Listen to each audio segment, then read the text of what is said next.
Assalomu alaykum, hurmatli YouTube ko'ruvchilarim. Kanalıma hoş geldinizler. Mening kanalimda o'zim bosman o'tgan lifehacklar, realniy so'larni aytam, so'larni tushirim. O'zim praktikamda bo'lgan zatlarni tushirim. Bugungi masala VAZ 2112 ning 124-motor 16 klapan. Bu motor полный kapitalka jasaldi. Головка, росточка, поршневой бәрі ауысты. ГРМ жағынан, шестеренка, кальнивалның бәрі ауысты. Бұда қазір бұл мәселе мотор трайт етеді. Тартпайды, жүрмей қояды. Особенно именно часпикке түсіп қалған кездерде, пробкада тұрған кезде, кәдімгідей жылдам өтіп кететін жерлерде машина тартпай, артыңыздан басқа машиналар сигнал беріп, кәдімгідей ағырың шығады. Соған бұл бәрі ауысты, датчик бәрін көрдім, ешқандай нәтиже бермеді.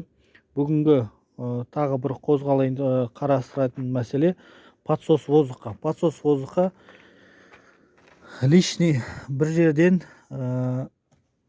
посторонний воздух алып тұр машине. Бұның машинесі через фильтр бәрі кету керек.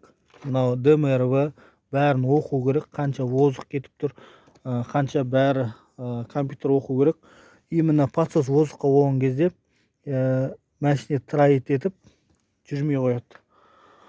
Соны бүгінгі қай жерден воздух сорып тұрғанын білу үшін мынандай дымогенератор жасадым. Бұл дымогенератор жасау үшін екі бескамерканың сасуы керек. Осы екі бескамерканың сасуын орнатасыздар. Сосын мынандай шланга керек.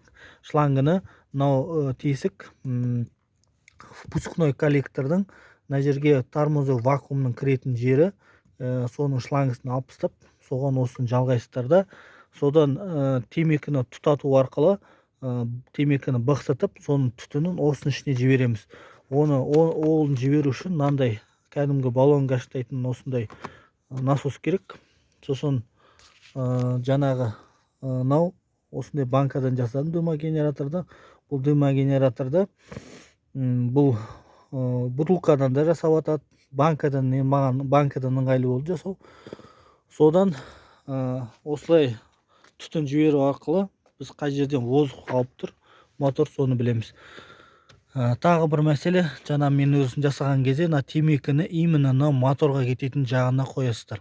Насос қоятын жаққа қоймайсыз. Өйткені мен жаңа басында насос қоятын жаққа қойған кезде темекіні тұтатқан бетте воздух үрген кезде темекі тез өшіп қалады. Содан енді мен мына жақ бетін ауыстырдым. Мына жақ бетінен жақсы жанады, бірақ қосқан кезде жаңағы насосты қосқан кезде бір қосып, бір сөндіріп отырасыздар. Өйткені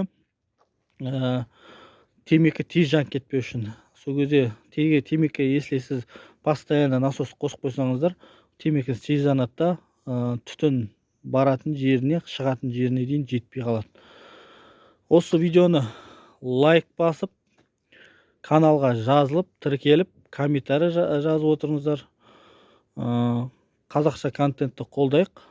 Осылай ВАЗбен, бұл именно ВАЗ емес, басқа иномаркаларда да болсын, подсос воздух трайт етіп жүрмей қойып жүрген машинелерге бәріне жеріп қойыңыздар.